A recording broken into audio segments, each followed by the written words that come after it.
हाँ तो नमस्कार बच्चों। तो आज मैं आपके लिए लेकर आया हूँ इस वीडियो के माध्यम से 11वीं फिजिक्स के अति महत्वपूर्ण प्रश्न। तो सबसे पहला प्रश्न आपको यहाँ पर है, सार्थक अंक ज्ञात कीजिए। तो सार्थक अंक सभी बच्चों को निकालते आना चाहिए। किस तरीके से हम दी गई संख्याओं के सार्थक अंक ज्ञात कर सकते हैं, जिसमें आपको यहाँ पर पहला जो संख्या मैंने लिख रखी है 0.001, तो इसका सार्थक अंक 1 है। सेकंड जो संख्या है इसका सार्थक अंक आपको दिख रही होगी, इसका सार्थक अंक 4 है। थर्ड वाली जो संख्या है 13,500, इसका सार्थक अंक 3 है। और फोर्थ वाली जो संख्या है आपको 1.3500, तो इसका सार्थक अंक 5 है। इस प्रकार से बच्चों सार्थक अंक आपको ज्ञात करते आना चाहिए।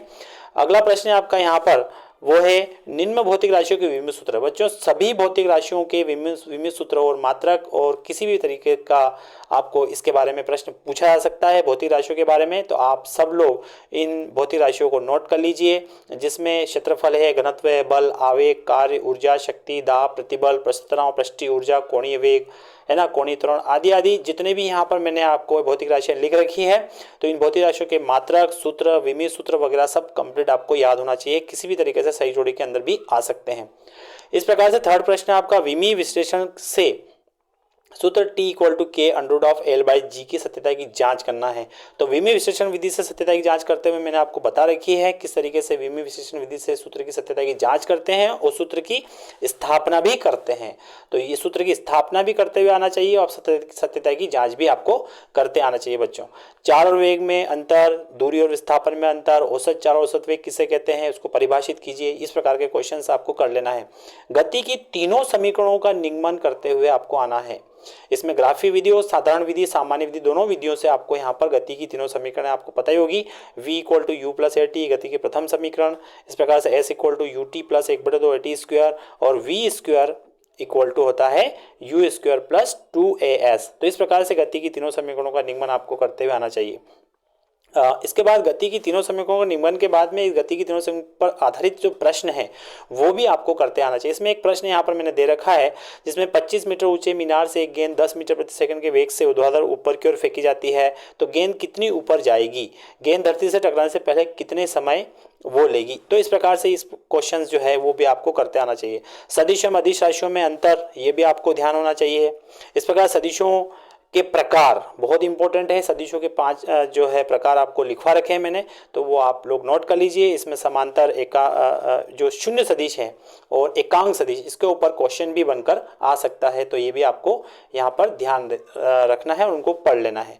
सदिशों के योग का त्रिभुज एवं समांतर चतुर्भुज नियम बहुत इंपॉर्टेंट है, ये भी आप कर लीजिए। प्रक्षेप्य गति क्या है, बहुत इंपॉर्टेंट क्वेश्चन है आपका प्रक्षेप्य गति, और इससे संबंधित आपको जो मैंने 4 व्यंजक करवा रखे हैं उन व्यंजकों को भी ध्यान से कर लेना है। प्रक्षेप का पथ प्रलयाकार होता है, क्षैतिज परास, उड्डयन काल और अधिकतम ऊंचाई का व्यंजक। तो ये इस प्रकार से आपको यहाँ पर क्षैतिज परास, उड्डयन काल, अधिकतम ऊंचाई का व्यंजक भी स्थापित करना आना चाहिए, और इनके जो सूत्र हैं वो सूत्र भी आपको ध्यान होना चाहिए, क्योंकि सूत्र भी कई बार सही जोड़ी में आ जाते हैं। रेखीय वेग और कोणीय वेग में संबंध, इस प्रकार से जड़त्व एवं जड़त्व के प्रकार लिखिए। इस प्रकार के क्वेश्चंस भी आपको करते आना चाहिए। न्यूटन की गति के तीनों नियम याद होगा बच्चों, और F बराबर ma सिद्ध कीजिए, ये भी बहुत इंपॉर्टेंट है, इसको भी आपको कर लेना है। आवेग क्या है ना, और आपको पता है आवेग जो होता है संवेग में परिवर्तन की दर के बराबर होता है, संवेग में परिवर्तन के बराबर होता है, तो वो भी आपको कर लेना है। रेखीय संवेग संरक्षण का नियम लिखिए। बाह्य बल की अनुपस्थिति में रेखीय जो निकाय का जो रेखीय संवेग होता है वो क्या रहता है, संरक्षित रहता है, ये आपको ध्यान रखना है। इसके बाद एक घर्षण क्या है, घर्षण के नियम, सर्पी घर्षण किसे कहते हैं, घर्षण से लाभ और हानियां, तो इस प्रकार के क्वेश्चंस आप कर लें। इसके बाद एक समान वृत्तीय गति किसे कहते हैं, अभिकेंद्री बल, समतल वृत्तीय सड़क पर कार की गति के अधिकतम चाल का सूत्र। सभी बच्चों को अधिकतम चाल का सूत्र जो है वो ध्यान होगा। इसमें v मैक्सिमम जो होगा वो आपको under of mu R G के बराबर होगा। तो इस प्रकार से अधिकतम चाल का सूत्र भी आपको नोट कर लेना है और इसको याद कर लेना है, और सूत्र का व्यंजक भी आपको करते आना चाहिए। कार्य ऊर्जा प्रमेय बहुत इंपॉर्टेंट क्वेश्चन है। आपको कार्य ऊर्जा प्रमेय क्या है और कार्य ऊर्जा प्रमेय का डेरिवेशन आपको करता है, जो किया गया जो कार्य होता है वो गति ऊर्जा में वृद्धि के बराबर होता है। गतिज ऊर्जा, स्थिर ऊर्जा किसे कहते हैं, और शक्ति और ऊर्जा में अंतर, ये भी आप लोग बच्चों कर लें। इसके बाद है संरक्षी और असुरक्षी बल को परिभाषित आपको करना है। यांत्रिक ऊर्जा संरक्षण का नियम जो आपको पता होगा कि किसी वस्तु को या किसी बॉल को हम किसी h ऊंचाई से छोड़ते हैं तो दो स्थितियों पर जो उसकी जो ऊर्जा होती है, कुल ऊर्जा अर्थात स्थितिज ऊर्जा और गतिज ऊर्जा का योग होता है वो प्रत्येक स्थिति पर नियत रहता है। जैसे कि ABC 3 स्थितियां हम ले लेंगे तो यहाँ पर A पर जो कुल ऊर्जा होगी वो B पर होगी और B की जो कुल ऊर्जा होगी वो C पर होगी। मतलब ABC पर तीनों बिंदुओं पर ऊर्जा जो होती है वो संरक्षित रहेगी। इसके बाद आता है आपका इसमें प्रत्यास्थ और अप्रत्यास्थ संघट्य और एक और पास आने का अपेक्षी वेग बराबर दूर जाने का अपेक्षी वेग, ये व्यंजक भी आप कर लें। द्रव्यमान केंद्र को परिभाषित कीजिए, बलागुण एवं जड़त्वागुण को समझाइए। इस प्रकार से ग्रहों के गति संबंधी केपलर का नियम, जी और जी में संबंध बच्चों बहुत इंपॉर्टेंट है। स्मॉल जी एवं कैपिटल जी में क्या संबंध है, जी इक्वल टू होता है कैपिटल जी एम बटे आर स्क्वायर। इस प्रकार से जी और जी में ये संबंध है, आपको ध्यान रखना है। ऊंचाई और गहराई के साथ स्मॉल जी के मान में परिवर्तन बहुत इंपॉर्टेंट व्यंजक है, आपको कर लेना है। पलायन वेग कक्षीय चाल में का सूत्र याद होगा, पलायन वेग का सूत्र v बराबर अंडर ऑफ 2 GR होता है और कक्षीय चाल का सूत्र होता है अंडर रूट ऑफ GR। यहाँ पर √2 गुना होती है, आपको पलायन वेग ये ध्यान रखना है। प्रतिबल एवं विकृति को परिभाषित करना है और सिद्ध करना है आपको कि स्टील रबड़ की अपेक्षा अधिक प्रत्यास्थ होता है। हुक का नियम कर लेना है। तरल दाब को परिभाषित करना है। दाब एवं प्रतिबल में अंतर स्पष्ट करना है। गहराई पर दाब द्रव का दाब जो है वो ज्ञात करना है। पास्कल का नियम आपको पता होना चाहिए। आर्किमिडीज का सिद्धांत लिखिए। शांता और शांता गुणांकों को परिभाषित कीजिए। स्टोक का नियम और सीमांत वेग को आपको परिभाषित करना है। इस प्रकार से आपको इन क्वेश्चंस को कर लेना है।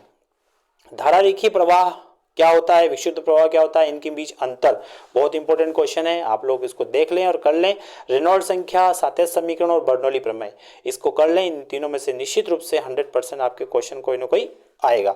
पृष्ठ तनाव, पृष्ठीय ऊर्जा और में संबंध, पृष्ठ तनाव और पृष्ठीय ऊर्जा में संबंध भी आपको यहाँ पर लगा लेना है, लिख लेना है, याद कर लेना है।